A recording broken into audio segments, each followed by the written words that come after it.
We just gotta be candid. Hi, people. Kelly and I were trying to talk. We were trying to make some videos, and we were having like a little bit of a hard time because we approach it from different angles. One of the ways that you guys can help us out is by asking us questions. Mm-hmm. Kelly is very excellent at answering questions, but if she doesn't have a question, she just stands around looking like this.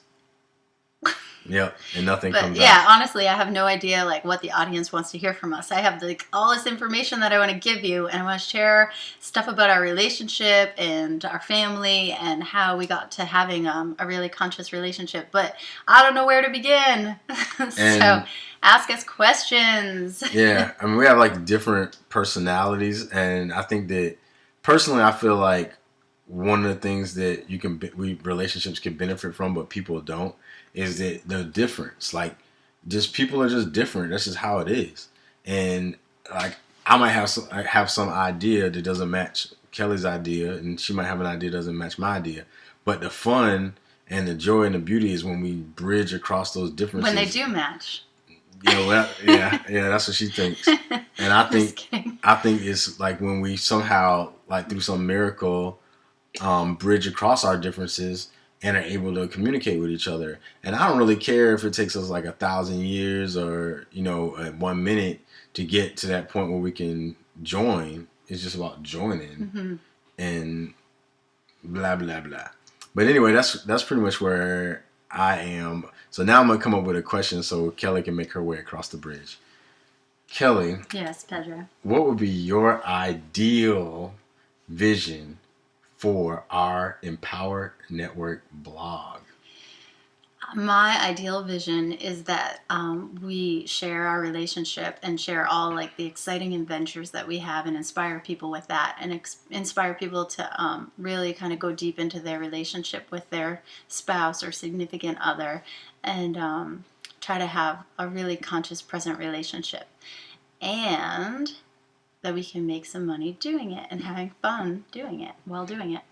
Well, let me ask you a question, because a lot of people are gonna, like, for me, I don't have a problem being candid with you people, because I know that every human being, we make mistakes. We don't always look perfect. And I personally think that like this illusion of perfection and things is what throws people off the most, because people come into relationships and conversations and everything with like this idea of how things are supposed to be, when things really are just unfolding. In my experience, they're just unfolding. You never know. Like, I don't know what I'm about to say. I'm just talking.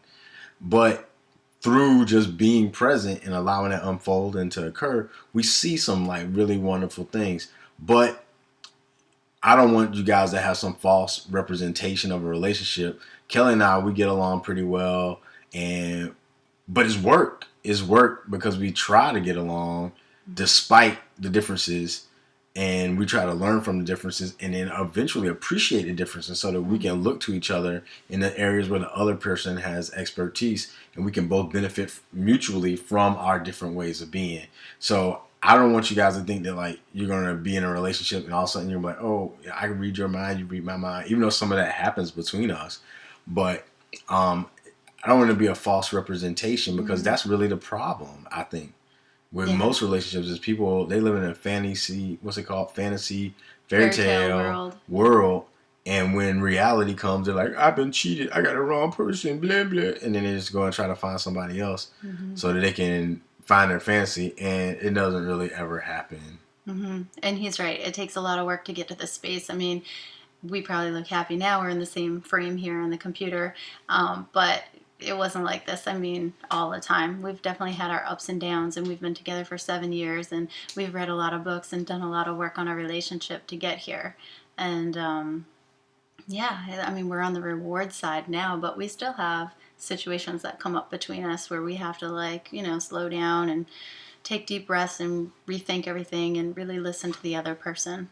Yeah, like the videos we did before the ones that you're watching right now, when we were trying to figure out what to talk about. Total meltdown. Yeah, we deleted those. Right. But, and it wasn't like total meltdown, because it wasn't anything like it would have been like 5 years ago. We'd be like, you know what? Forget this relationship's over. We can't make a video together. How can we ever be happy together? Yeah. One thing I do want to say is the idea of soulmate. I feel like is such a dangerous idea. Like people place so much importance on the idea of finding their soulmate, and I mean, I think that whoever you're with right now in this moment is the one you're supposed to be with right now in this moment, and whatever you learn from them right now in this moment is always to just like grow your soul. So in that sense, you're a soulmate right now here in this moment. So, and I think it's dangerous to think like, oh, well, he's not my soulmate and I have to go out and look for my soulmate, you know? I mean, and even if you had a soulmate per se, it doesn't necessarily mean that it has to manifest in a romantic relationship. Because there's a lot of belief that if you have a partner that you think is like, a soulmate, then it's supposed to be romantic. Like, I'll give an example. Like, in the Bible, there's a story of David, with King David, and Jonathan, which is King Saul's son. And after David did his, like, little warrior stuff and killed a couple people, whatever he did, then Jonathan, it says he loved David like it was his own soul. And from that point, their souls were knit together. That sounds like some soulmate stuff right there. So there's a couple ways you can look at that. Either if there has to be romantic relationships, that might sound like, well, David and Jonathan might have had a very well, you can figure that out. Their souls knitted together, and doesn't that sound like a soulmate to you? So if it has to be romantic, hey, I didn't write the Bible. Or they could be super cool soulmates, and because they learn from each other and value each other and all this other stuff like that. But it doesn't have to be romantic. So when we make up this idea that you're gonna have necessarily a romantic soulmate, and you're gonna be like I said, reading each other's mind and finish each other's sentences all the time, and when you reach out your hand for a glass, they're already sticking it in it. That's like just some stuff that like, that's what I say to that. Thank you, Pedro. But yeah, and I was gonna say something. I was gonna say that that whole idea.